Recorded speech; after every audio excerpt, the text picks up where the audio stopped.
Ithaca monitors, engine 1, engine 2, truck 1. Duty to 308 North Hugo Street, DeWitt Park in two and cross streets of West. Fire doesn't care. Fire doesn't know if you're paid or volunteer. Hold your breath. How long can you hold your breath for when your house is full of smoke? How long can you hang on when your boat's sinking, when you're falling through the ice, or you're hanging onto a cliff?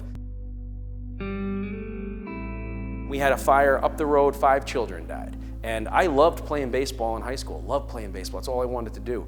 And that day, we went to that fire and did everything we could, but there was nothing we could do. They was already gone when we got there. Came back and the baseball team was playing baseball, and that's great, baseball's a great thing, but just up the road, this thing happened where you could have helped. And that was the turning point for me that said, you know, sports is a fun thing, but this is life, man, this is real. And if you have an ability to help people, it's wrong not to do it. If you don't help us, we won't be here. Short and sweet. We can't survive. I'm 65 years old. How much longer do you think I'm going to do this? Most of us are in their 60s, even 70s. We got guys that are in their 70s. How much can I ask them physically to do? You know, it's the reality of the situation and the severity. I don't think people understand the severity of it right now. So, like you just said, post course, follow it through, follow it till you get to the end. My name is Dan Scherer. I'm one of the lieutenants here, and I've been with Trumansburg for almost 10 years. Outside of volunteering here, I own property that I manage. I do some building on the side, and I'm also a father of 2 kids. When you see us out and about, if we're driving around or if we're actually running a call, I don't think a lot of people understand all the preparation that went into getting ready for that, whatever that is. It's a ton. I mean, I can't even put a number on it, but you know, for an hour call, there might be 100 hours of training behind it. My name is Alex Gresov. I'm a lieutenant here at Trumansburg, and for a full-time job, I work at Ithaca Fire Department. I'm a firefighter there as well. So this week, we had people going through a maze. Our masks had blackouts on the mask, so we couldn't see.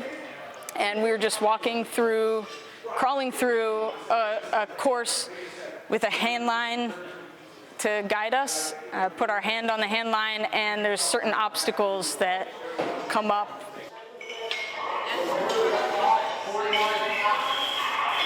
Chris, maintain your pack, you got it. That's your left strap right there. Move down the stud wall and try to find a bigger opening. We have a pretty rigorous training program here. We require a lot from people, much more than the bare minimum that the state requires, because we really want, you know, our lives may depend on people's training level, and we really want to be confident in people's training.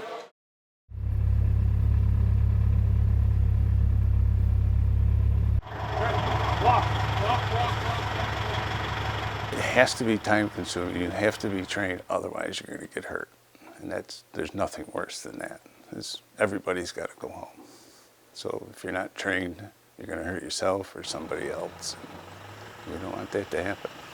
We answer any kind of help, any call for help, whatever it is, we'll come. We've got people in an elevator in their house, they get stuck, we go help them, we do what we can. We're all neighbors, everybody knows everybody in the town this size, so we all do our part to help each other.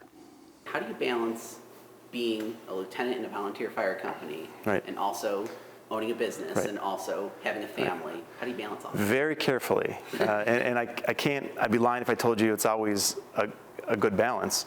It does fall out of balance sometimes, and then you have to, you recognize that and you readjust. It is a kind of continuous balancing act, I guess you could say. It's hard to make yourself come sometimes when you know you're not being compensated for it.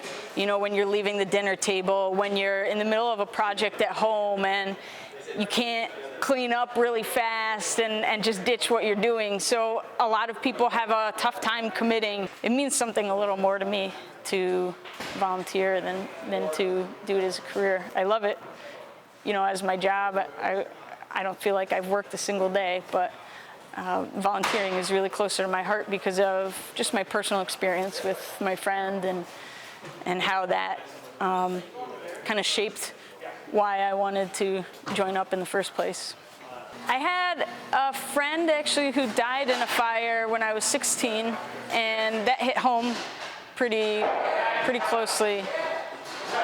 And I wanted to, the circumstances surrounding his death were highlighted on the news with particular attention to the firefighters and the challenges that the firefighters met. And that was the first time I kind of decided I want to join up and make sure that doesn't, or do my best to make sure that doesn't happen to anyone else. People who show up the soonest are the ones that are going to save your life. You have a heart attack, you don't have a lot of time for somebody. You can't wait for an ambulance a half an hour. So we'll do what we can to keep you alive until they can start moving you, and the level of care will go up. But we do what we can do. So minutes matter, there's no doubt about it. You know, everyone's going to do their best to get there as soon as they can and as safely as they can to help out. But if you're there 20 minutes later, sometimes the emergency is already done. It's just the lack of communication between counties quite often. With different radio systems, different communication protocols.